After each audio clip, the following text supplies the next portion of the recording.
গাইবান্ধার ফুলছড়িতে ব্রহ্মপুত্র বন্যা নিয়ন্ত্রণ বাঁধ ভেঙে বিস্তীর্ণ এলাকা প্লাবিত, দুর্ভোগে শতাধিক পরিবার। বগুড়ার সারিয়াকান্দিতে খাদ্য, পানি ও স্যানিটেশনের অভাব। চিকিৎসকের পরামর্শপত্র ছাড়াই সারা দেশে বিক্রি হচ্ছে বিভিন্ন ওষুধ। বাড়ছে মৃত্যু ঝুঁকি। কর্তৃপক্ষের অবহেলার কারণেই অবস্থার পরিবর্তন হচ্ছে না, মত বিশেষজ্ঞদের। পাসপোর্ট অফিসে দালালদের দৌরাত্মে গ্রাহক ভোগান্তি চরমে। ঘুষের বিনিময়ে পাল্টে যাচ্ছে এসবি অফিসের রিপোর্ট। অভিযোগ পেলে ব্যবস্থা নেওয়ার আশ্বাস কর্তৃপক্ষের। এবং সপ্তাহ ব্যবধানে রাজধানীর পাইকারি বাজারে কিছুটা কমেছে পেঁয়াজ, ডাল ও চিনির দাম। স্থিতিশীল মশলার বাজার, নিত্যপণ্যের দাম কম থাকলেও বেচা বিক্রি নেই বলছেন বিক্রেতারা।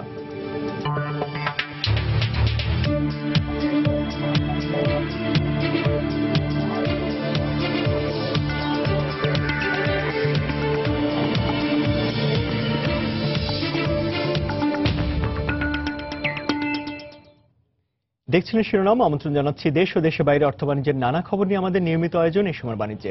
আপনার সঙ্গে আছি আমি ইমতিয়াজ আহমেদ। দর্শক, শুরুতেই দেশের বন্যা পরিস্থিতির খবর।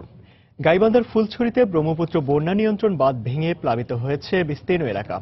বাড়িঘর পানিতে তলিয়ে যাওয়ায় দুর্ভোগে পড়েছেন সেখানকার 5 শতাধিক পরিবার। তবে দুর্গতদের ত্রাণ সহায়তা দেওয়ার আশ্বাস দিয়েছে উপজেলা প্রশাসন। ফুলছড়ি থেকে বিস্তারিত জানাচ্ছেন হেতাদুল ইসলাম বাবু। পানির প্রবল চাপে শুক্রবার রাতে হঠাৎ করে গাইবান্ধার ফুলছড়ি উপজেলার উদাখালী ইউনিয়নের সিংড়িয়া এলাকায় হঠাৎ করে ভেঙে যায় ব্রহ্মপুত্র বন্যা নিয়ন্ত্রণ বাঁধ। বাঁধটি ভেঙে যাওয়ার পর মুহূর্তের মধ্যেই পানি ঢুকে পড়ে সিংড়িয়া, কাতলামারি সহ অন্তত 20টি গ্রামে। বাড়িঘরে পানি ঢোকার পর মানুষজন আতঙ্কিত হয়ে পড়েন। অন্তত 20 থেকে 25টি বাড়িঘর ভেসে গেছে বেশ কিছু গবাদি পশু। ডুবে গেছে আমনের বীজতলা।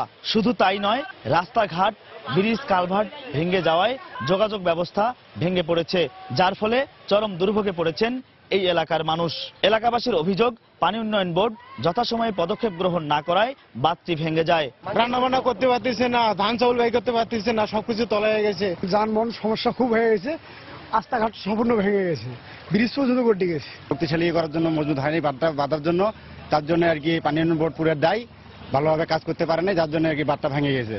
তবে এখন পর্যন্ত দুর্গত এই এলাকায় সরকারি বা বেসরকারিভাবে কোনো উদ্ধার তৎপরতা বা কোনো ত্রাণ তৎপরতা চোখে পড়েনি। তবে প্রশাসনের পক্ষ থেকে দুর্গত এই মানুষগুলোর পাশে দাঁড়ানোর আশ্বাস দেয়া হয়েছে। আমাদের ফার্স্ট প্রায়োরিটি হচ্ছে তাদের বাসস্থান, তাদের থাকার ব্যবস্থা, মাথা গোঁজার ঠাঁই প্রথমে ঠিক করা এবং তাদের প্রথমে খাবার দেওয়া। এখন পর্যন্ত গাইবান্ধার আরো অন্তত 7টি ইউনিয়নে পানি ঢুকে পড়ছে বলে তথ্য পাওয়া গেছে। হেদায়েতুল ইসলাম বাবু, সময় সংবাদ, গাইবান্ধা। গত কয়েকদিনে যমুনা নদীতে পানি বৃদ্ধি অব্যাহত থাকায় বগুড়ার সারিয়াকান্দির 9টি ইউনিয়নের নিম্নাঞ্চল প্লাবিত হয়েছে। এতে পানিবন্দী হয়ে পড়েছে উপজেলার লক্ষাধিক মানুষ। পানিবন্দী মানুষের অনেকেই আশ্রয় নিয়েছেন পার্শ্ববর্তী বাঁধে ও উঁচু জায়গায়। তারা খাদ্য, পানি ও স্যানিটেশন সুবিধার অভাবে কষ্টে দিন কাটাচ্ছেন। এখন পর্যন্ত সরকারি সাহায্য পর্যাপ্ত নয় বলে অভিযোগ করছেন বানভাসী এসব মানুষ। বিস্তারিত মাজিদুর রহমানের রিপোর্টে ছবি তুলেছেন রবিউল ইসলাম। গত কয়েকদিনের টানা বৃষ্টি ও উজানের ঢলে বগুড়ার সারিয়াকান্দি উপজেলার 9টি ইউনিয়নের নিম্নাঞ্চল প্লাবিত হয়েছে। এতে দুর্গত এলাকায় বিশুদ্ধ পানি, খাদ্য, জ্বালানি ও গবাদি পশুর খাদ্য সংকট তীব্র আকার ধারণ করেছে। সরকারি সহায়তা পর্যাপ্ত না হওয়ায় ক্ষোভ প্রকাশ করেছে বন্যা কবলিত হতদরিদ্র মানুষেরা। ভাতের কষ্ট, থাকার কষ্ট, আমরা সরকার থেকে এখনো কিছু পাইনি। বানের মধ্যে আমরা পানি পাই না, ভাত পাই না, থাকার ঘর মধ্যে পানি উঠে গেছে।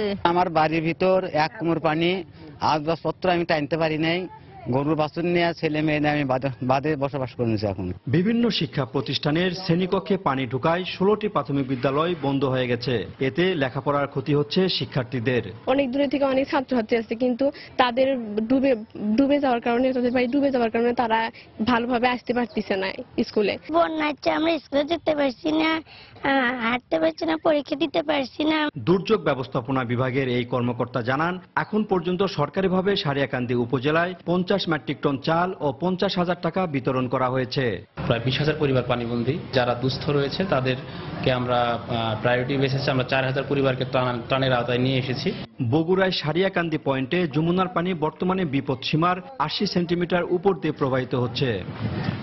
মাজিদুর রহমান, সময় সংবাদ, বগুড়া।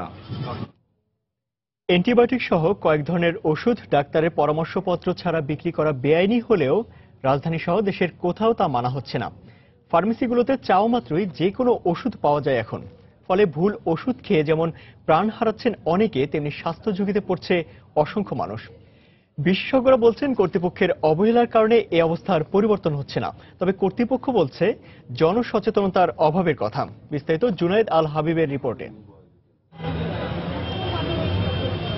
রাজধানীর মহাখালীর আদর্শনগর এলাকার একটি ফার্মেসি। চাওয়া মাত্র যে কোনো ওষুধই পাওয়া যায় এখানে। শুধু তাই নয়, কোনো কোনো ক্ষেত্রে রোগী ওষুধ কিনতে এলে বিক্রেতা নিজেই বনে যান চিকিৎসক। শুধু এখানে নয়, পুরো রাজধানীর চিত্র অনেকটা এরকমই। বিক্রেতারা বলছেন প্রেসক্রিপশনের জন্য বসে থাকলে বিক্রি কম হয়, তাই অধিক মুনাফার জন্যই তারা এভাবে ওষুধ বিক্রি করছেন। তবে এর জন্য তাদের কেউ কিছু বলে না। আসলে এগুলা এমনি তো বাংলাদেশে আর কি বলবো, এগুলা মানুষ চায়, আমরা জানি বিদায় হয়তো বা এই গ্রুপের উপরে আমরা হয়তো ওষুধগুলো দিয়ে থাকি। সবাই দিতেছে, আমরা দিতেছি, এরকম বিষয়টা হয়ে গেছে। আমি না দিলে আরেকজন দিবে। কাস্টমার চাইলে আমাদের দিতে বাধ্য হয়।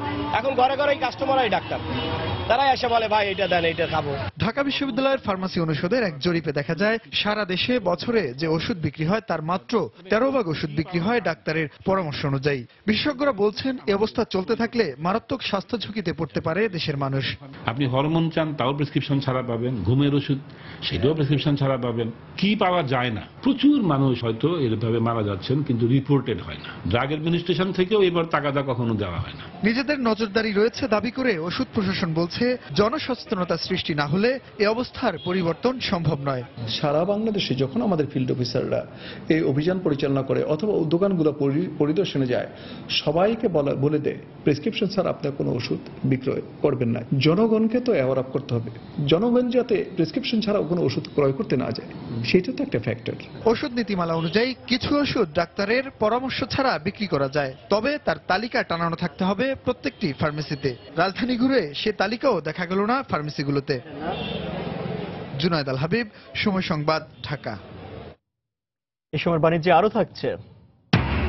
নিষেধাজ্ঞা সত্ত্বেও জীবিকার তাগিদে রেণু আহরণ করছে উপকূলীয় এলাকার জেলেরা। বিলুপ্ত হয়ে যাচ্ছে অনেক প্রজাতির মাছ, জেলেদের পুনর্বাসনের আশ্বাস।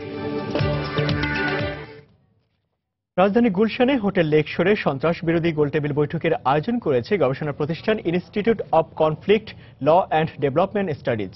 আমরা সরাসরি চলে যাচ্ছি সন্ত্রাসবাদের মূল এবং মূল উৎপাটনের উপায় শীর্ষক এই গোলটেবিল বৈঠকে। প্রতিরোধ রচনা করা, এটা যেন শুধু মুখের কথা না হয়, সেই প্রতিরোধ রচনা করতে হবে। আমাদের শিক্ষাঙ্গন থেকে আন্দোলন শুরু হয়ে গিয়েছে। ঢাকা বিশ্ববিদ্যালয়ে কয়েকদিন আগে আমরা যেটা দেখেছি, সেই স্বতঃস্ফূর্ত প্রতিরোধ এর ডাক এসেছে সেখানে, এবং সেটা পরিব্যাপ্ত হয়েছে সারা বাংলাদেশে, সেটা চলমান রাখতে হবে। এবং এর সঙ্গে সঙ্গে যেটা এই ধারণাপত্র বলা হয়েছে, অত্যন্ত চমৎকার একটা ধারণাপত্র জেনারেল রশিদ দিয়েছেন, এবং সেখানে যেটা বলা হয়েছে আমাদের যে সামাজিক আন্দোলন এবং আমাদের যে সাংস্কৃতিক আন্দোলন, সেটা অত্যন্ত জোরদার করা উচিত এবং সেটা একযোগে। তাহলে এই তিনটা জিনিসের যদি সমন্বয় হয়, আমাদের অত্যন্ত সক্ষম নিরাপত্তা বাহিনী, আমাদের সক্ষম শক্তিশালী রাজনৈতিক আন্দোলন, তার সঙ্গে যুক্ত সামাজিক এবং সাংস্কৃতিক আন্দোলন, এই সবগুলোর সমন্বয় হলে অবশ্যই বাংলাদেশের 16 কোটি মানুষ এই জঙ্গিবাদকে ব্যর্থ করে দেবে, ব্যর্থ করে দিচ্ছে। মুক্তিযুদ্ধের সময় দিয়েছে, এখনো দেবে, আমরা সেটা বিশ্বাস করি। ধন্যবাদ সবাইকে। ধন্যবাদ প্রফেসর আনোয়ার হোসেন, স্পেশালি ধন্যবাদ একেবারে 5 মিনিটের মধ্যে শেষ করার জন্য। রাজধানী গুলশানে হোটেল লেকশোরে সন্ত্রাস বিরোধী গোলটেবিল বৈঠকের আয়োজন করেছে গবেষণা প্রতিষ্ঠান Institute of Conflict Law and Development Studies. আমরা সরাসরি ছিলাম সেই বৈঠকে। 300 থেকে 7,000 পর্যন্ত টাকায় লেনদেনের মাধ্যমে পাল্টে দেওয়া হচ্ছে এসবি অফিসের রিপোর্ট। দালালদের দৌরাত্ম চলছে পাসপোর্ট অফিসে। কেবল ঘুষের বিনিময়েই সময় মতো গ্রাহকরা হাতে পাচ্ছেন পাসপোর্ট। অন্যদিকে দালালদের শরণাপন্ন না হলে কর্তৃপক্ষ পরামর্শ দিলেও পাসপোর্ট অফিসের কিছু অসাধু কর্মকর্তা এর সঙ্গে জড়িত। 4 বছরের রেনুফি দিতে হবে, আইডি কার্ড তো না দিতে ধর্মনিয়ম বলছে যে হবে না, এটা বাদ। 1500 টাকা এই জায়গা দিচ্ছি, উপরে নিয়ে যায় ভিআইপি রুমে নিয়ে যায় বসায় সাপ্পার দিয়ে দিচ্ছে, চলে গেছে ফিঙ্গার। লিগেলে হতে গেলে মনে করেন যে একটু ভুল হলে বাদ, দ্বিতীয়বার কোনো প্রশ্ন করা যায়। এই সেবা গ্রাহকের বক্তব্য অনুযায়ী যে কাগজপত্র ঠিক নেই বলে তাকে ফিরিয়ে দেওয়া হয়েছিল সেই কাগজেই 1500 থেকে 3000 টাকার বিনিময়ে সঠিক বলে বিবেচিত হয়ে পাসপোর্ট পাচ্ছেন অনেকে। টাকার বিনিময়ে সে সাহায্যকারী ছিলেন একজন দালাল। নেগেটিভ রিপোর্ট দিল কেন? পাসপোর্ট দিলে তো যা 3000 টাকা দিলে ঠিক হবে। 3000 কাকে দিবেন? এখানে কন্টাক্ট করতে বা মিডিয়া হইয়া কাজটা করা যাবে। হবে কাজ? অনেক সেবা গ্রাহকের মতামত, দালালদের এসব অবৈধ কার্যক্রম আর আয় করা অর্থের চাহিদা অফিসের ভেতরে রয়েছে বলেই দালাল মুক্ত হচ্ছে না পাসপোর্ট অফিস। খরচ করে না আমাদের মধ্যে চাপতে যায়। 12,000 কি আর্জেন্ট একটা? 9,900 জমা। আর বাকিটা আমরা ভিতরে খাবো, আমরা খাবো। এটা হলো একটা ঘুষ। কি হয়? কাজ হইতেছে দেখতেছি তো আমরা। কাজ হয় কেন? ভিতরে লোকজনে টাকা দিলে জমা দিয়ে দিল। তবে আমি নিজে নিজে করছি। সারাদিন তো ওরা দুদিন ওরা আসে ঘন্টাখানের মধ্যে ওরা এগুলো রাখছে, তাছাড়া থাকতে পারে। এই সেবা গ্রাহকরা পাসপোর্টের কাজ করিয়ে নিয়েছেন দালালদের মাধ্যমে। প্রতি পাসপোর্টে দালালদের 2 থেকে 6,000 টাকা দিলেও দালালদের মাধ্যমে ভোগান্তিহীন সেবা, বিষয়টা ইতিবাচক বলেই মত তাদের। তবে আগারগাঁও পাসপোর্ট অফিসের সেবা এখন আগের তুলনায় উন্নত, এমন মত রয়েছে অনেক গ্রাহকের। ছবিটা দেখি, এটা তো ওনার, আপনি কি করছেন এখানে? আমি কালকে করছি, আজকে করে নিয়ে এসছে। এই পর্যন্ত তো ওনার আসার কথা, আপনার তো আসার কথা। ওকে হেল্প করছে। লোক আসে, আইসা সামনে দিয়ে লাইন ব্রেক করে দাঁড়ায় যায়, এই জন্য আমরা যারা সিরিয়াল ভাবে যাই তাদের সমস্যা। নিজেরাই এসে লাইন ধরে আমরা নিজেরাই পাসপোর্টটা করেছি আর কি। এদিকে পাসপোর্ট দুর্নীতির সঙ্গে যারা জড়িত তাদের বিরুদ্ধে শাস্তিমূলক ব্যবস্থা নেওয়ার পাশাপাশি দক্ষতা উন্নয়নেও কাজ শুরু করেছে বলে জানান বর্তমান মহাপরিচালক। যেই অবস্থায় পাসপোর্ট অধিদপ্তর ছিল সেই অবস্থা থেকে আরো উন্নত হতে আস্তে আস্তে সময় লাগবে, বাট আমাদের অফিসার কর্মকর্তা কর্মচারী কাজ করে যাচ্ছে। আমরা প্রত্যেকটা ডিস্ট্রিক্টে অনলাইনে ফর্ম ফিল আপ করার ব্যবস্থা করবো। তাতে এই যে সিসকে দালালরা যে ফর্ম ফিল আপ করতে আসবে এবং জনগণ যে তাকে দিবে, এটা সুযোগ আর থাকবে না।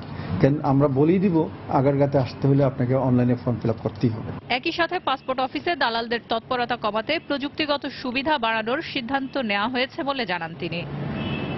সেলিয়া সুলতানা, সময় সংবাদ, ঢাকা।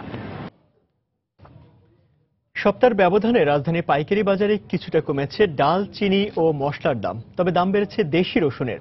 বিক্রেতারা বলছেন দাম ক্রেতার নাগালে থাকলেও মাসের শেষ হওয়ায় বিক্রি কমেছে। রাজধানী মোহাম্মদপুর কৃষি বাজার ঘুরে বিস্তারিত জানাচ্ছেন মোস্তফা মাহবুব। আলু, পেঁয়াজ, আদা, রসুনে ঠাসা রাজধানীর এই পাইকারি বাজার। বিক্রেতারা বলছেন এসব নিত্য পণ্যের দাম অন্য যে কোনো সময়ের তুলনায় বেশ কম থাকলেও বেচা বিক্রি নেই তাদের। বাজার ঘুরে দেখা গেল দেশি পেঁয়াজ বিক্রি হচ্ছে মানভেদে 27 থেকে 32 টাকায়। এছাড়া ভারতীয় পেঁয়াজ গেল সপ্তাহের তুলনায় পাইকারিতে কিছুটা কমে বিক্রি হচ্ছে 21 থেকে 22 টাকা কেজিতে।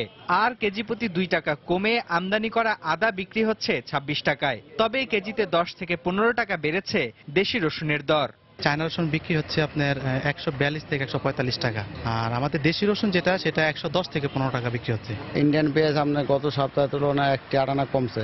বেচা বিক্রি খুবই কম তুলনামূলকভাবে, দাম কমলে মানুষ নিতে চায় না, আর মানুষ আরো কমবে। এদিকে দাম কমেছে মসুর ডাল ও চিনির। পাইকারি দরে মানভেদে দেশি মসুর ডাল পাওয়া যাচ্ছে 110 থেকে 130 টাকায়। এছাড়া মুগ ডাল 70 থেকে 85, চিনি 63 থেকে 65 টাকায় বিক্রি হচ্ছে এ বাজারে। ডাল বিক্রি হচ্ছে আপনার 110 টাকা থেকে শুরু করে 130 টাকা, যেটা মোটা ডাল সেটা বিক্রি হচ্ছে আপনার 90 থেকে আপনার 92 টাকা। বিক্রেতারা জানালেন গেল সপ্তাহের তুলনায় স্থিতিশীল আছে মশলার দর। এখানে মানভেদে জিরা 330 থেকে 380, এলাচ 950 থেকে 1400 টাকায় পাওয়া যাচ্ছে। বাজারে খোলা সয়াবিন তেল 83 টাকা কেজিতে বিক্রি হলেও অচিরেই বোতলজাত সয়াবিনের দাম বাড়ার ইঙ্গিত দিলেন ব্যবসায়ীরা। সব মশলারই দাম কম, শুধু জিরের দামটা 5-10 টাকা বাড়ছে আর কি কেজিতে। খোলা সয়াবিন হলো চলতেছে আপনার 82 থেকে 83 টাকা। গ্যালানজাত যেগুলো 2 টাকা বাড়াইছে, কিন্তু কিসের জন্য বাড়াইলো বুঝলাম না। বাজারে পোলাওয়ের চাল বিক্রি হচ্ছে 76 থেকে 98 টাকায়। এছাড়া অন্যান্য চাল গেল সপ্তাহের দরেই বিক্রি হচ্ছে বলে জানালেন ব্যবসায়ীরা। মোস্তফা মাহবুব, সময় সংবাদ, ঢাকা। রাজধানী গুলশানে হোটেল লেকশোরে সন্ত্রাস বিরোধী বৈঠকের আয়োজন করেছে গবেষণা প্রতিষ্ঠান Institute of Conflict Law and Development Studies. আমরা সরাসরি আবারও যাচ্ছি সেই অনুষ্ঠানে। দরকার যুদ্ধাপরাধের বিচারের জন্য, গণহত্যার সঙ্গে সম্পৃক্ততা, আইসিটিতে তাদের বিচারের জন্য আইনের সম্পৃক্ততা দরকার। আমাদের যে সন্ত্রাস বিরোধী আইন আছে সেই সন্ত্রাস বিরোধী আইনের প্রতিটা ধারা প্রয়োগ করে জামাত ইসলামীকে চলমান সন্ত্রাসের সঙ্গে সম্পৃক্তির জন্য নিষিদ্ধ করা যায়। কেন আমরা করছি না? কেন গত মাসে আমাদের আওয়ামী লীগের জেনারেল সেক্রেটারি বললেন জামাত নিষিদ্ধ করবার কোনো পরিকল্পনা সরকারের নেই? তো আপনি জামাতকে নিষিদ্ধ করবেন না, হেফাজতকে আপনি পুষবেন। হেফাজতের সঙ্গে হ্যাঁ আমাদের মনে আছে 13 সালে যে সহিংসতা, যেটা মহাতাণ্ডবের পর মাননীয় প্রধানমন্ত্রী বলেছিলেন 5ই মে তাণ্ডবটি ঘটল রাজধানীতে, 6 তারিখে মাননীয় প্রধানমন্ত্রী বলেছিলেন হেফাজত জামাতকে আর ছাড় দেওয়া হবে না। 1 মাস ছাড় দেওয়া হয়নি। তাদের 100-র উপরে হেফাজতের জঙ্গি নেতাদেরকে গ্রেফতার করা হয়েছিল, যারা বলেছে কিভাবে জামাত বিএনপি তাদেরকে সরকার উৎখাতের জন্য ব্যবহার করেছিল, এবং পরের দিন সরকার উৎখাত হয়ে যেত যদি ওই অপারেশনটি সেখানে চালানো না হতো। তো সেই হেফাজতের অবস্থা কি হলো আমরা কাগজে দেখলাম। তাদেরকে রেলের জমি দেওয়া হলো, টাকা দেওয়া হলো, আন্দোলন থেকে মাঠে নামা থেকে বিরত রাখা হলো। হেফাজতের নেতারা ঘোষণা দিয়েছেন বারবার, 2 মাস আগেও বলেছেন আমরা 13 দফা থেকে সরে আসিনি। তারা এখনো তাদের দাওয়াতি কার্যক্রম যেটা সেটা চালিয়ে যাচ্ছেন। তো হেফাজতকে আমি ঘরের মধ্যে পুষবো, জামাত ইসলামীকে আমি ঘরের মধ্যে পুষবো, এসব হাতি জঙ্গি মহাবিবাদের হাতিগুলোকে, আর খড়ের গাদায় আমি খুচরো সন্ত্রাসী খুঁজে বেড়াবো। হ্যাঁ বেড়াতে পারি, সাফল্য দেখাতে পারি, কিন্তু কথা হচ্ছে জঙ্গিবাদ নির্মূল হবে না। আমরা সবসময় বলছি রুট আউটের স্ট্র্যাটেজি যেটা, সবার আগে আপনাকে ফিরে যেতে হবে 71-এ, যেটার কথা বাদল ভাই বললেন। আমাদের ধারণাপত্র বলা হচ্ছে যে 72-এর সংবিধান কেন বঙ্গবন্ধু এবং যারা মুক্তিযুদ্ধে নেতৃত্ব দিয়েছিলেন 72-এর সংবিধানে কেন তারা ধর্মের নামে রাজনীতি নিষিদ্ধ করেছিলেন, এইটা যদি আমরা বুঝতে না পারি এবং তাদেরকে যদি মনে করি যে না তাদের ওই দূরদর্শিতা ছিল না, ওই প্রজ্ঞা ছিল না, আমরা এখন যা করছি রাষ্ট্রধর্মে ইসলাম থাকবে, বিসমিল্লাহ থাকবে, সবকিছু থাকবে, ধর্মের যাবতীয় চিহ্নগুলোকে আমরা রাখবো, জঙ্গিবাদ কখনো আপনি নির্মূল করতে পারবেন না। যেটা ওই যে ধর্ম নিয়ে বলা হলো, যেটা বাদল ভাই বললেন, হ্যাঁ আমি যখনই বলছি এটা ইসলাম অনুমোদন করে না, আমার 10টা আয়াতের পাশে তারা 50টা আয়াত হাজির করে দেবে হ্যাঁ ইসলাম এটা অনুমোদন করে। আপনি কোথায় যাবেন?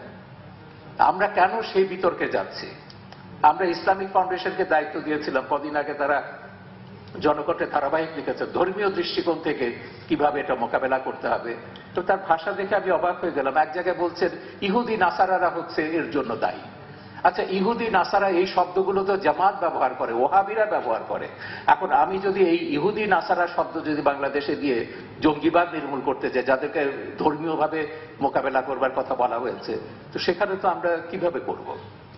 তবে না, ইসলামিক ফাউন্ডেশনের ইতিবাচক কথা যেটা হচ্ছে 2 বছর আগে তারা মাদ্রাসা কারিকুলামটাকে, আমাদের আলিয়া মাদ্রাসায় কি পড়ানো হচ্ছে, কওমি মাদ্রাসার কথা বাদ দিন, আলিয়া মাদ্রাসা আমাদের ট্যাক্সের টাকায় যেটা পড়ানো হচ্ছে, জাতীয়তাবাদ, ধর্মনিরপেক্ষতা, সমাজতন্ত্র, এগুলো কুফরি মতবাদ। যারা এগুলো পড়বে বলবে তারা ইসলাম থেকে খারিজ হয়ে যাবে। 2 বছর আগে সরকারকে তারা এই তালিকাটা দিয়েছিল যে এগুলো ওহাবিবাদ, মওদুদিবাদ এখানে পড়ানো হচ্ছে, এটা বাতিল করতে হবে। আমরা আজকে একটা শ্বেতপত্র প্রকাশ করতে যাচ্ছি। আমি গত সপ্তাহে ইসলামিক ফাউন্ডেশনের ডিজিকে বললাম আপনারা যে সুপারিশ করেছিলেন কি হলো? বলে না কিছুই হয়নি, কারণ মাদ্রাসা বোর্ড এখন যেটা আছে বলে ওখানে তো চেয়ারম্যান থেকে পিয়ন পর্যন্ত সব হচ্ছে জামাতের। তো প্রশাসনের রন্ধ্রে রন্ধ্রে জামাত বসে আছে। এই প্রশাসন দিয়ে আমি জামাত মোকাবেলা করব, সন্ত্রাস মোকাবেলা করব। তো এইটা একটা সোনার পাথর বাটির মতো শোনা। ওই যে সৈয়দ মুজতবা আলী যেটা বলতেন বন্ধাগমনের মতো নিষ্ফল, তো সেই নিষ্ফল চেষ্টাটা আমরা করছি। আমাদের আগে সিদ্ধান্ত নিতে হবে আমরা মুক্তিযুদ্ধের চেতনার উপর দাঁড়িয়ে আমরা বাংলাদেশটাকে গড়ব, না ওই যে ইসলামীকরণ, ওহাবিকরণ, যেটা মৌলবাদীকরণ 75-এর পর থেকে যেটা শুরু হয়েছে এগুলো থাকবে, তারপর কিছু আমরা খুচরো ব্যবস্থা নেব, মলম দেব, পট্টি দেব না। এভাবে জঙ্গি দমন হবে না। আমরা উদ্বিগ্ন। জঙ্গিদের যতগুলো হিটলিস্ট আমরা দেখেছি 1 নম্বর নাম কিন্তু প্রধানমন্ত্রী শেখ হাসিনার। এখানে বঙ্গবন্ধুর কথা উল্লেখ করেছেন, ওই বঙ্গবন্ধুর 75-এর সিনারিওটা দেখুন, তার চারপাশে কারা ঘিরেছিল। আমরা একটু আগে আলোচনা করছিলাম, তার নিরাপত্তার দায়িত্বে যারা ছিল সেই পাকিস্তানপন্থীরা, সেই যারা ওহাবি মদদিবাদী ভাবধারার যারা দর্শন, যারা 75-এর পর থেকে সেটা বাংলাদেশ চালু করেছে, সমাজ রাজনীতিতে পাকিস্তানিকরণটা শুরু হয়েছে। তো ওই জায়গায় আমাদের যেতে হবে। আমাদের জাতীয় নিরাপত্তা বলুন, রাষ্ট্রীয় নিরাপত্তা, যত বাধা আসুক না কেন জামাত হেফাজতের রাজনীতি বাংলাদেশে বন্ধ করতে হবে। হ্যাঁ, বিএনপি আছে তাদের পাশে, দেশের বাইরে পাকিস্তান আছে, সৌদি আরব, তথাকথিত ইসলামিক উম্মা আছে। এগুলোকে তো গ্রাহ্য করিনি আমরা যুদ্ধাপরাধীদের বিচারের সময়। তো যুদ্ধাপরাধীদের বিচার যে সাহস নিয়ে আমরা করতে পেরেছি, কেন আমরা জামাত নিষিদ্ধ করবার ক্ষেত্রে সেই সাহস দেখাতে পারছি না? রাজধানী গুলশানে হোটেল লেকশোরে সন্ত্রাস বিরোধী এক গোলটেবিল বৈঠকের আয়োজন করা হয়েছে। আমরা সরাসরি ছিলাম সেই অনুষ্ঠানে। সমুদ্র উপকূল থেকে রেণুপোনা আহরণের পর তা বিক্রি করে জীবিকা নির্বাহ করেন পটুয়াখালী উপকূলীয় এলাকার হাজার হাজার মানুষ। রেণু আহরণ, সংরক্ষণ ও বাজারজাতকরণে সরকারি নিষেধাজ্ঞা থাকলেও জীবিকার তাগিদে বাধ্য হয়ে তারা এই কাজ করছেন। তবে রেণু আহরণ বন্ধ করতে প্রয়োজনীয় উদ্যোগ নেওয়ার পাশাপাশি জেলেদের পুনর্বাসনের আশ্বাস দিয়েছেন জেলা মৎস্য কর্মকর্তা। পটুয়াখালী থেকে মনির হোসেন বাদলের পাঠানো তথ্য ও সুজন দামের ছবি নিয়ে ডেস্ক রিপোর্ট। সমুদ্র সৈকত কুয়াকাটা ছাড়াও পটুয়াখালীর মহিপুর, আলিপুর, মৌডুবি, গলাচিপা ও আগুনমুখা সহ উপকূলীয় প্রায় 20টি নদ নদীর তীর থেকে রেণুপোনা আহরণ করে জীবিকা নির্বাহ করেন জেলেরা। মশারি ও বেহুন্দা জাতীয় জাল দিয়ে চিংড়ির পোনা আহরণ করতে গিয়ে বিভিন্ন প্রজাতির অসংখ্য রেণু নষ্ট করছেন তারা, যে কারণে উপকূলীয় এলাকায় রেণুপোনা আহরণ নিষিদ্ধ করেছে সরকার। উপকূলের এসব এলাকায় কর্মসংস্থানের ব্যবস্থা না থাকায় জীবিকার তাগিদে বাধ্য হয়ে রেণুপোনা ধরছেন বলে জানিয়েছেন জেলেরা। কামকাজ কিছু পাই না, এই জন্য পোনা ধরি। জীবিকা নির্ধারণ করে আমরা রেণুর উপরে। রেণুটা না ধরলে আমাদের খুব কষ্ট করে চলতে হয়। রেণু ধরা নিষেধ সরকারের কাছে আমরা শুনছি, তারপর আমাকে পেটের দায় এই জিনিসটা আমাকে করতে হয়। নিষেধাজ্ঞা অমান্য করে রেণু আহরণ করায় সাগরের অনেক প্রজাতির মাছ বিলুপ্ত হয়ে যাচ্ছে বলে মনে করেন এই মৎস্য বিশেষজ্ঞ। নানান প্রজাতির মাছ ওখানে থাকে, যেগুলো শুধু মাছ না, এর সাথে সাথে চিংড়ির আরো অনেক প্রজাতি আছে যেগুলো তাদের কাছে হয়তো মনে হয় যে গুরুত্বপূর্ণ না বলে তারা ফেলে দেয়। এতে ধ্বংস হচ্ছে মাছ এবং অন্য জাতির প্রজাতি। তবে উপকূলে রেণু আহরণ বন্ধ করতে বিভিন্ন উদ্যোগের কথা জানালেন জেলা মৎস্য কর্মকর্তা। মৎস্য বিভাগ এবং আমাদের সাথে সংশ্লিষ্ট আছেন কোস্টগার্ড, নেভি এবং নৌ পুলিশ মিলে আমরা অভিযান পরিচালনা করতেছি, তারা যেন এটা না ধরে। তারপরে কিছু কিছু অসাধু জেলে আছে যারা এই কাজটা করতেছে, এই জন্য আমরা আরো অভিযান জোরদার করব। দেশের সমুদ্র উপকূলগুলোতে প্রায় 36 প্রজাতির চিংড়ি পাওয়া যায়। তবে উপকূলীয় জেলেরা শুধু গলদা ও বাগদা চিংড়ি আহরণ করলেও ধ্বংস করছেন বাকি 34 প্রজাতির চিংড়ি সহ অন্যান্য প্রায় 475 প্রজাতির বিভিন্ন মৎস্য সম্পদ। সময় সংবাদ, পটুয়াখালী। শ্রাবণের ঘন বর্ষায় জমে উঠেছে ঝালকাঠির আটঘরে বসা নৌকার হাট। পুরো বর্ষা মৌসুম জুড়ে সেখানে চলবে নৌকা বেচাকেনা। প্রতি বছরের মতো এবারও আষাঢ়ের শুরুতে স্বরূপকাঠি উপজেলার আটঘর গ্রামে ঐতিহ্যবাহী নৌকার হাট বসেছে। ঝালকাঠি সদরে কীর্তিপাশা, বাউকাঠি ইউনিয়ন সহ পিরোজপুর জেলার প্রায় 20 গ্রামের কারিগররা এই হাটে নৌকা বেচতে আসেন, আর ক্রেতারা আসেন বরিশাল বিভাগের বিভিন্ন এলাকা থেকে। বর্ষায় বরিশাল অঞ্চলের সবজির হাটে মাছ ধরায় এমনকি এক বাড়ি থেকে আরেক বাড়ি যেতেও নৌকার প্রয়োজন হয়। তাই পুরো বর্ষা মৌসুম জুড়ে সপ্তাহের শুক্র ও সোমবার আটঘরিয়া নৌকার হাট বসে। তবে দাদন ব্যবসায়ী ও ফরিয়াদের কারণে খুব স্বল্প লাভ করতে পারছেন নৌকার কারিগররা।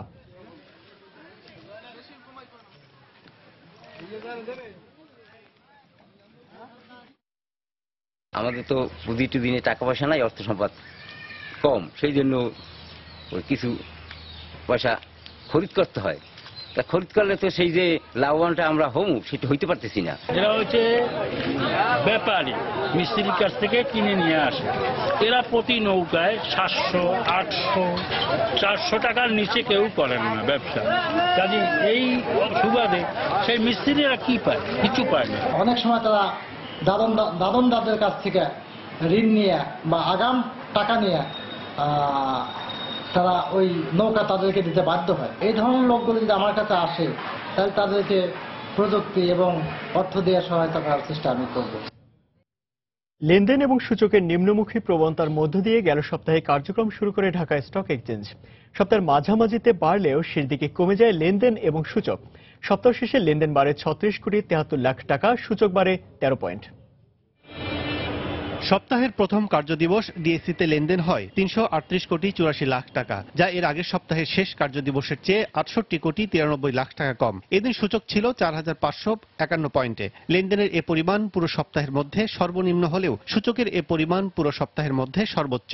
দ্বিতীয় কার্যদিবস লেনদেন 300 কোটির ঘরে থাকলেও তৃতীয় কার্যদিবস লেনদেন বেড়ে দাঁড়ায় 448 কোটি 15 লাখ টাকা। এদিন সূচক ছিল 4550 পয়েন্টে। লেনদেনের এ পরিমাণ পুরো সপ্তাহের মধ্যে সর্বোচ্চ। চতুর্থ কার্যদিবস লেনদেন কমে 400 কোটির ঘরে থাকলেও পঞ্চম কার্যদিবস লেনদেন কমে দাঁড়ায় 375 কোটি 57 লাখ টাকা। শেষ দুদিন কার্যদিবস ছিল 4538 পয়েন্টে। সূচকের এ পরিমাণ পুরো সপ্তাহের মধ্যে সর্বনিম্ন। গেল সপ্তাহে লেনদেন হওয়া প্রতিষ্ঠানগুলোর মধ্যে 122টি প্রতিষ্ঠানের শেয়ারের দাম বেড়েছে, কমেছে 178টি এবং অপরিবর্তিত ছিল 28টি প্রতিষ্ঠানের শেয়ার ও মিউচুয়াল ফান্ডের দাম। গেল সপ্তাহে শেয়ারের দাম বাড়া প্রতিষ্ঠানগুলোর মধ্যে শীর্ষে ছিল Renwick Jajneswar, Exim bank first mutual fund, মুন্নুট স্টাফলার্স, 8 ICBMF এবং হাক্কানি পাল্প অ্যান্ড পেপার। অন্যদিকে শেয়ারের দাম কমা প্রতিষ্ঠানগুলোর মধ্যে BD Thai Aluminium, Pragati Life Insurance, Sun Life Insurance, Modern Dyeing and Screen Printing এবং বাংলাদেশ ফিন্যান্স অ্যান্ড ইনভেস্টমেন্ট উল্লেখযোগ্য। কাজল আব্দুল্লাহ, সময় সংবাদ, ঢাকা। গেল সপ্তাহে বিভিন্ন মন্ত্রী, ব্যবসায়ী ও বিশিষ্ট ব্যক্তিরা দেশের অর্থনীতি নিয়ে গুরুত্বপূর্ণ বক্তব্য দিয়েছেন। আর এসব বক্তব্য নিয়ে আমাদের এবার আয়োজন, চলুন দেখে নেই এক নজরে। বিদেশি ক্রেতা গোষ্ঠী সহ সকলকে আশ্বস্ত করতে চাই যে আপনারা আমাদের সাথে থাকুন, আপনাদের সকল ধরনের নিরাপত্তা নিশ্চয়তার প্রদানে সহযোগিতা করব। আমরা বাঙালিরা শান্তিপ্রিয় মানুষ, ফলে আমাদের এখানে জঙ্গিবাদের কোনো স্থান নেই। শ্রমজীবী মানুষ, তাদের ধর্ম হচ্ছে উৎপাদন করে জীবিকা নির্বাহ করা। এর মাঝখানে অন্য কোনো পথ আমাদের সামনে খোলা নেই। আমাদের পোশাক শিল্পে যদি কেউ আঁচল লাগাতে চান, আমরা সম্মিলিতভাবে তার মোকাবেলা করব। Given the situation, ব্যাংকগুলোর সিকিউরিটি রিজনে তারা একটু ভয়ভীতির মাঝে আছে। কিভাবে সিকিউরিটি বাড়ানো যায় সেটা তারা আলাপ করেছেন। অনেক জায়গায় সিসিটিভি ক্যামেরা নাই, স্ক্যানার মেশিন নাই। তো আমি সেটা আশ্বস্ত করেছি, যদি এই ধরনের প্রজেক্ট যদি নিয়ে আসে ব্যাংক ফাইন্যান্স ডিভিশন থেকে, তাহলে ইন দ্যাট কেসে আমরা অতি দ্রুত অর্থায়ন করতে পারবো। ট্রেজারিগুলো খুব দুরবস্থা আছে, সেজন্য আমরা বলেছি তাদের জনপ্রশাসন এবং ক্যাবিনেট ডিভিশন মিলে ট্রেজারি কনস্ট্রাকশনে একটা প্রজেক্ট নিতে কান্ট্রি ওয়াইড, সেটা আমরা সাপোর্ট করব। সরকারি যারা চাকুরি করেন, the end of the career তাদের ঘরবাড়িটা নিয়ে মহা সমস্যা হয়। দেখছি অন্যান্য দেশে কিভাবে এই সমস্যাটার সমাধান হতে পারে। বর্ধিত মুদ্রায়নের চাহিদার সংকুলানে 2017 অর্থ বছরের ব্যাপক মুদ্রার প্রবৃদ্ধি প্রাক্কলিত হয়েছে 15.5%। অভ্যন্তরীণ ঋণ প্রবৃদ্ধির প্রাক্কলিত হয়েছে 16.4%। অভ্যন্তরীণ ঋণের মধ্যে বেসরকারি ও সরকারি খাতের প্রবৃদ্ধি প্রাক্কলন ধরা হয়েছে যথাক্রমে 16.5% ও 15.9%। আমরা যে এসএমই টার্গেট করি তার চাইতেও 15-20% আমরা বেশি অর্জন করেছি। আমরা বিভিন্ন সেক্টরে রিফাইন্যান্স উইন্ডোগুলো আমরা অব্যাহত রেখেছি। সেন্ট্রাল ব্যাংক অফ ফিলিপাইন্স বর্তমানে একটি বড় ইনভেস্টিগেশন করছে। সেই ইনভেস্টিগেশন একেবারেই শেষ পর্যায়ে আছে। আমাদের পক্ষে যদি তথ্য আসে, তার ভিত্তিতে বিএসপি অথবা এএমএলসি তাদের আদালতে যদি আরসিবিসি ব্যাংককে সাকসেসফুলি লায়েবল করতে পারে, তাহলে আমাদের সব টাকা উদ্ধার হবে। দীর্ঘদিন সংস্কারের অভাব ও পাহাড় ধসের কারণে রামুর 300 বছরের প্রাচীন পুরাকীর্তি লাউয়ে জাদিটি হুমকির মুখে পড়েছে। প্রয়োজনীয় উদ্যোগ নেওয়া না হলে যে কোনো সময় এটি ধসে পড়ে প্রাণহানি ঘটতে পারে। জাতিটি রক্ষায় পাহাড় ধস ঠেকাতে জরুরি উদ্যোগ নেওয়ার দাবি জানিয়েছেন স্থানীয়রা। অবশ্য জেলা প্রশাসক জানান, জাতিটি রক্ষায় দ্রুত পদক্ষেপ নেওয়া হবে। সুজউদ্দিন রুবেলের তথ্য, মোহাম্মদ ফরজের ছবি নিয়ে ডেস্ক রিপোর্ট। রামু শহর থেকে 6 কিলোমিটার দূরে রামু নাইখংছড়ি সড়কের জাদিপাড়া এলাকায় 300 বছর আগে তৎকালীন জমিদার লাউয়ে রাখাইন স্থাপন করেন লাউয়ে জাদি। 300 ফুট উঁচু পাহাড়ের চূড়ায় জাদিটি অবস্থানের কারণে এর আবেদন ছিল অন্যরকম। কিন্তু 2012 সালে প্রবল বর্ষণে জাদিটির 3 পাশের সীমানা প্রাচীর ধসে পড়ে জাদির গোড়া ছুঁয়েছে। প্রায় 4 বছর পেরুলেও পাহাড় ধস রোধে কোনো ব্যবস্থা নেওয়া হয়নি। এই অল্প কয়েক বছরের মধ্যে একটা ভয়াবহ ভাঙন সৃষ্টি হয়েছে। এগুলো এরকম অব্যাহত থাকলে কিন্তু আমরা আমাদের এই পুরাতন এই পুরো কীর্তিটা কিন্তু আমরা দ্রুত হারিয়ে ফেলবো। এগুলো বর্তমানে এমন অবস্থা, এখানে পূজা অর্চনা করার পরিবেশও এখানে নাই। দীর্ঘমেয়াদী পরিকল্পনা নিয়ে একটা সংস্কারের কার্যক্রম হাতে নেওয়া যেতে পারে, তাইলে এটা হয়তো রামুর পুরনো ঐতিহ্য ফিরে পাবে। শুধু ধর্মীয় দৃষ্টিকোণ থেকে নয়, প্রত্নতাত্ত্বিক নিদর্শন হিসেবেও জাদিটি দেশের জন্য অনেক মূল্যবান সাংস্কৃতিক সম্পদ, তাই এটি রক্ষার দাবি জানালেন এই বৌদ্ধ ভিক্ষু। যে কোনো মুহূর্তে এটা কিন্তু ধসে পড়ে বড় ধরনের অঘটন ঘটতে পারে। সংশ্লিষ্ট সবার কাছে দাবি জানাই, অনুরোধ করব যে যাতে দ্রুততম সময়ে এটা সংরক্ষণের জন্য উদ্যোগ নেওয়া হয়। অবশ্য কক্সবাজারের জেলা প্রশাসক জানালেন জাদিটি রক্ষায় দ্রুত পদক্ষেপ নেওয়া হবে। যেহেতু পাহাড়ি এলাকার মধ্যে নিচে অতিবৃষ্টি ফলে মাটিগুলি সরে যাচ্ছে, সেটা কি টেকনোলজি বা টেকনিক্যাল সাইডগুলি বিবেচনা করে আমরা দেখি কি ব্যবস্থা নিতে পারি।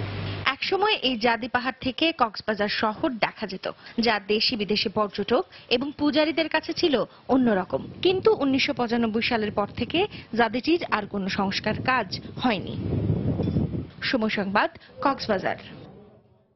আমদানি রপ্তানির নামে প্রতারণার আশ্রয় নিয়ে ভারতীয় চলচ্চিত্র আমদানির আদেশ বাতিলের দাবিতে মানববন্ধন করেছে বাংলাদেশ চলচ্চিত্র পরিচালক সমিতি। সকালে জাতীয় প্রেস ক্লাবের সামনে এ মানববন্ধন হয়। এতে বাংলাদেশ চলচ্চিত্র পরিচালক সমিতির সভাপতি দেলোয়ার জাহান ঝন্টু সহ সহসভাপতি সোহানুর রহমান সোহান, প্রযোজক ও পরিবেশক সমিতির সদস্য, চলচ্চিত্রের শিল্পী ও কলাকুশলীরা উপস্থিত ছিলেন। বক্তারা বলেন, একতরফাভাবে ভারতীয় চলচ্চিত্র আমদানি করে একটি মহল এদেশের চলচ্চিত্রকে ধ্বংস করার দীর্ঘদিন ধরে চক্রান্ত করছে। যে কোনো মূল্যে তাদের এ চক্রান্ত চলচ্চিত্র ঐক্যজোট প্রতিহত করবে।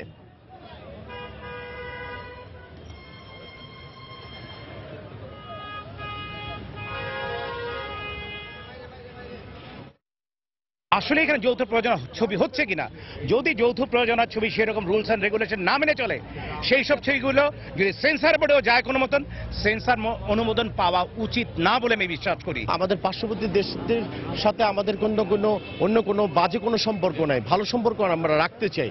কিন্তু আপনারা খুব ভালো করে জানেন যে ভিন্ন ধর্মী চলচ্চিত্র এই দেশে মুক্তি পেলে আমরা ক্ষতিগ্রস্ত হব। বাংলাদেশের বাংলা চলচ্চিত্রকে গ্রাস করার জন্য কতিপয় চলচ্চিত্রের লোক এবং তথ্য মন্ত্রণালয়ের কিছু লোক উঠে পড়ে লেগেছে। আমাদের তথ্যমন্ত্রী কিভাবে কেন এই ভারতীয় চলচ্চিত্রগুলোকে আমাদের দেশে পারমিশন দিয়েছে চলার জন্য। রাজধানী মহাখালীতে দুর্যোগ ব্যবস্থাপনা অধিদপ্তরে সারা দেশের বন্যা পরিস্থিতি নিয়ে সংবাদ সম্মেলন করছেন দুর্যোগ ব্যবস্থাপনা ও ত্রাণ মন্ত্রী মোফাজ্জল হোসেন চৌধুরী মায়া। আমরা সরাসরি চলে যাচ্ছি সেখানে। মেট্রিক টন চাল এবং 1.5 কোটি টাকা আমরা তাৎক্ষণিক মন্ত্রণালয়ে পাঠিয়ে দিই। এরপর 29 তারিখে যখন আরো বেশ কিছু জেলা প্লাবিত শুরু করলো, তখন আমরা 29 তারিখ এই মাসে আপনার 3000 মেট্রিক টন চাল আমরা পাঠিয়ে দিই। ইতিমধ্যে আমরা গতকাল ইতিমধ্যে আমরা 13,000 মেট্রিক টন চাল, প্রায় 5.5 কোটি টাকা আমরা এই জেলাতে পাঠিয়েছি। 8,000 এবং প্রতি জেলায় আপনারা জানেন আমরা শুকনো খাবার ক্রয় করার জন্য প্রতি জেলায় আমরা 5 লক্ষ টাকা মজুদ রেখেছি এবং সেই টাকা তাৎক্ষণিকভাবে তারা যেসব জায়গায় বন্যা আক্রান্ত হয়েছে তারা শুকনো খাবার কিনে সেই জায়গায় পাঠিয়ে দিয়েছে। আমাদের কেন্দ্র থেকে অধিদপ্তর থেকে আমরা 8,000 প্যাকেট খাদ্য আমরা শুকনো খাবার পাঠিয়ে দিয়েছি। আমার 13,000-এর মধ্যে 5,000 আমাদের এখনো হাতে মজুদ রয়েছে। আমরা খবর পাওয়ার সাথে সাথে এই 5,000ও আমরা পাঠিয়ে দেব। এই হলো আমাদের বর্তমান বরাদ্দের পরিমাণ। এবং আমরা এইসব জায়গায় মেডিকেল টিম এই 16টি জেলার মধ্যে 346টি মেডিকেল টিম ইতিমধ্যেই আমাদের স্থাপন করা হয়েছে। আপনারা আশ্রয় কেন্দ্র কুড়িগ্রাম এবং গাইবান্ধায় প্রায় 7,000 পরিবারকে আমরা উঠাতে সক্ষম হয়েছি। প্রত্যেকটা স্কুল এবং আশ্রয় কেন্দ্রকে খোলা পরিষ্কার রাখা হয়েছে। যারা এই আশ্রয় কেন্দ্রে উঠবেন, উঠার জন্য আমরা প্রশাসন আমাদের মন্ত্রণালয় থেকে প্রত্যেক ডিসি ইউনিয়নকে নির্দেশ দেওয়া হয়েছে তাদেরকে সেই জায়গায় আশ্রয় কেন্দ্রে নিয়ে উঠানো এবং যতদিন পর্যন্ত পানি না নামবে ততক্ষণ পর্যন্ত তাদের সেখানে থাকা খাওয়ার আমরা ব্যবস্থা করব। আমাদের দিক থেকে কোনো কৃপণতা নাই। আমাদের দিক থেকে আমরা আরো সিদ্ধান্ত নিয়েছি। কালকে আমাদের মন্ত্রণালয়ের পক্ষ থেকে অধিদপ্তর থেকে ঊর্ধ্বতন কর্মকর্তারা এক এক জেলায় এক একজন ঊর্ধ্বতন কর্মকর্তা থেকে এই বন্যা এলাকায় গিয়ে তদারকি করবেন। আগামীকাল থেকে চলে যাবেন তারা। এবং আমরা স্থায়ীভাবে এই বন্যা প্রতি বছরই হবে। বিশেষ করে উত্তরবঙ্গে এই 5 থেকে 7টি জেলায় অতি অল্প বৃষ্টি হলে কিন্তু ঘরে পানি ঢুকে যায়। এটা স্থায়ী সমাধান কিভাবে করা যায় সেজন্য আমরা চিন্তা ভাবনা করছি। আমরা অতি এই বন্যার পরেই আমরা বসে সেটা স্থায়ী ব্যবস্থা কিভাবে করা যায় সেভাবে আমরা ব্যবস্থা নেব। আপনার পরবর্তীতে সেটা জানতে পারবেন। এখন যদি আপনাদের কিছু প্রশ্ন থাকে সেটা আমাদের সম্মানিত সচিব সাহেব রয়েছেন, আপনাদের উত্তর দেবেন। রাজধানী মহাখালীতে দুর্যোগ ব্যবস্থাপনা অধিদপ্তরের স্বদেশে বন্যা পরিস্থিতি নিয়ে সংবাদ সম্মেলনে বক্তব্য রাখছেন দুর্যোগ ব্যবস্থাপনা ও ত্রাণমন্ত্রী মোফাজ্জল হোসেন চৌধুরী মায়া। আমরা সরাসরি ছিলাম সেখানে। বিশ্ব বাঘ দিবস উপলক্ষে রাজধানীর শিল্পকলা একাডেমিতে শুরু হয়েছে আর্ট এক্সিবিশন অন টাইগার প্রদর্শনী। বাঘ সংরক্ষণে সচেতনতা তৈরির লক্ষ্যে গতকাল 7 দিনব্যাপী এই প্রদর্শনীর উদ্বোধন করা হয়। অনুষ্ঠানে প্রধান অতিথি হিসেবে উপস্থিত ছিলেন বাংলাদেশ শিল্পকলা একাডেমির মহাব্যবস্থাপক লিয়াকত আলী লাকি। এছাড়া বিশেষ অতিথি হিসেবে উপস্থিত ছিলেন Bengal activity USAID world team chief of party grey F Collins.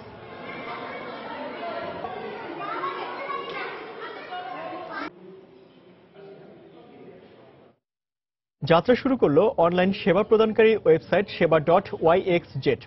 স্বল্প সময়ের মধ্যে সব ধরনের সমস্যার সমাধানে এই কার্যক্রম পরিচালনা করবে প্রতিষ্ঠানটি। এতে সহায়তা দিবে রবি আজিয়াটা।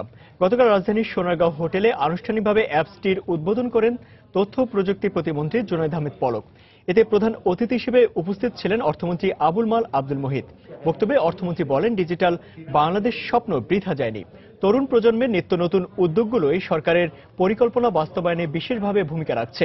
এ সময় সেবা.yxz এর 8 জন তরুণ উদ্যোক্তা প্রশংসা করেন।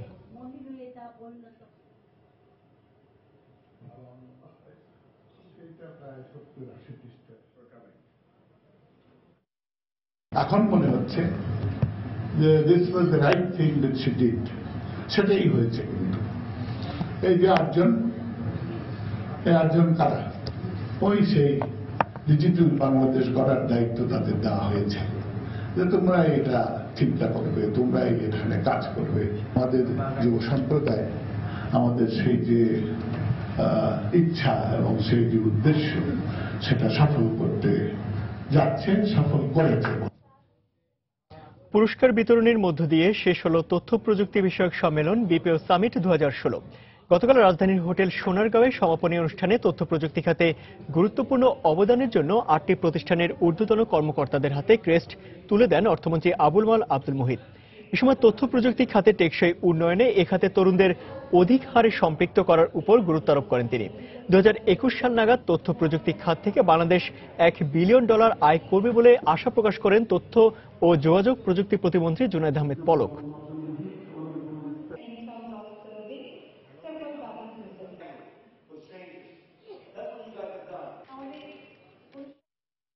অ্যাক্সেস টু ইনফরমেশন ও ভুটানের development of information technology and টেলিকমের মধ্যে সমঝোতা স্মারক স্বাক্ষরিত হয়েছে।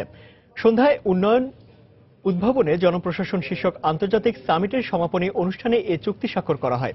এ সময় A2I এর পক্ষে চুক্তি স্বাক্ষর করেন প্রকল্প পরিচালক কবির বিন আনোয়ার এবং ভুটানের পক্ষে ICT কর্মকর্তা জিগমে তেনজিং। অনুষ্ঠানে পররাষ্ট্র প্রতিমন্ত্রী শাহরিয়ার আলম সহ জনপ্রশাসন মন্ত্রণালয়ের সিনিয়র সচিব কামাল আব্দুল নাসের চৌধুরী উপস্থিত ছিলেন।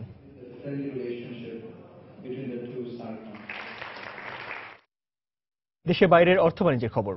ইসরায়েলি সেনাবাহিনীর উচ্ছেদ অভিযানের কারণে চলতি বছরের প্রথম 6 মাসে 740 জন ফিলিস্তিনি গৃহহারা হয়েছেন বলে জানিয়েছে ইসরায়েলি মানবাধিকার সংস্থা BTSLM।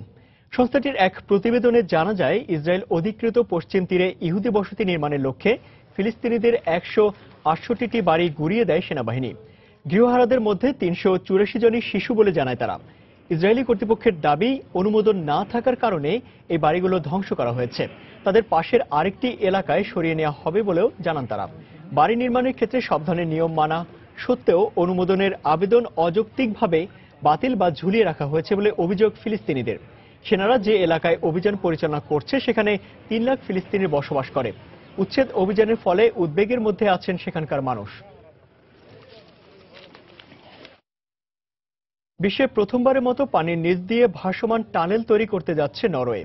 দেশটির জনপরিবহন প্রশাসন NPR এর বরাতে বিষয়টি জানায়। 2500 কোটি মার্কিন ডলারের এই প্রকল্প 2035 সালে শেষ হবে বলে আশা প্রকাশ করা হচ্ছে। নরওয়েজিয়ান সাগরের কিছু অংশে 1200 মিটারের এই টানেলের 30 মিটার সম্পূর্ণ পানির নিচে থাকবে। দুটি বিশেষ টিউবের মধ্যে তৈরি এই টানেলকে কয়েকটি পল্টনের সাহায্যে ভাসিয়ে রাখা হবে বলে জানিয়েছে নির্মাণ সংশ্লিষ্টরা। দেশটির দক্ষিণাঞ্চলীয় শহর ক্রিশ্চিয়ানস্যান্ড থেকে উত্তরাঞ্চলীয় ট্রান্টহেইমে যেতে বর্তমানে 7টি ফেরি পার হতে হয়। পার্বত্য এলাকায় ঘেরা এ পথই টানেল তৈরির ঘোষণা দিয়েছে নরওয়ে সরকার। টানেলটি সম্পন্ন হলে সমুদ্রপাড়ের 21 ঘন্টার পথ এড়ানো সম্ভব হবে। টানেলটির মধ্যে দিয়ে যেতে অন্যান্য টানেলের মতোই অনুভূতি হবে বলে জানিয়েছে এর প্রকৌশলীরা।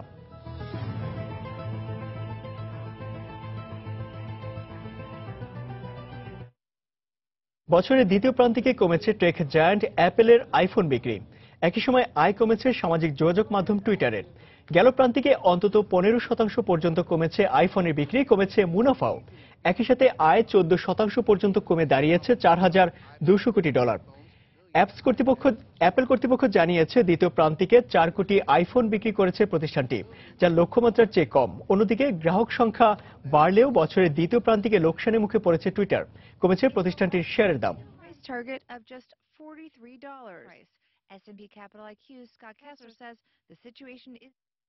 আবারও জানিয়ে দিচ্ছে সময় বাণিজ্যের শিরোনামগুলি। গাইবান্ধার ফুলছড়িতে ব্রহ্মপুত্র বন্যা নিয়ন্ত্রণ বাঁধ ভেঙে বিস্তীর্ণ এলাকা প্লাবিত, দুর্ভোগের শতাধিক পরিবার। বগুড়ার সারিয়াকান্দিতে খাদ্য, পানি ও স্যানিটেশনের অভাব। চিকিৎসকের পরামর্শপত্র ছাড়াই সারা দেশে বিক্রি হচ্ছে বিভিন্ন ওষুধ, বাড়ছে মৃত্যু ঝুঁকি। কর্তৃপক্ষের অবহেলার কারণেই অবস্থার পরিবর্তন হচ্ছে না মত বিশেষজ্ঞদের। পাসপোর্ট অফিসের দালালদের দৌরাত্মে গ্রাহক ভোগান্তির চরমে, ঘুষের বিনিময়ে পাল্টে যাচ্ছে এসবি অফিসের রিপোর্ট, অভিযোগ পেলে ব্যবস্থা নেওয়ার আশ্বাস কর্তৃপক্ষের। এবং সপ্তাহ ব্যবধানে রাজধানী পাইকারি বাজারে কিছুটা কমেছে পেঁয়াজ, ডাল ও চিনির দাম। স্থিতিশীল মশলার বাজার, নিত্যপণ্যের দাম কম থাকলেও বেচাবিক্রি নেই বলছেন বিক্রেতারা। এই ছিল সময় বাণিজ্য। যে কোনো খবর পেতে ভিজিট করুন সময়নিউজ.টিভি আর সঙ্গে থাকুন সময়ে।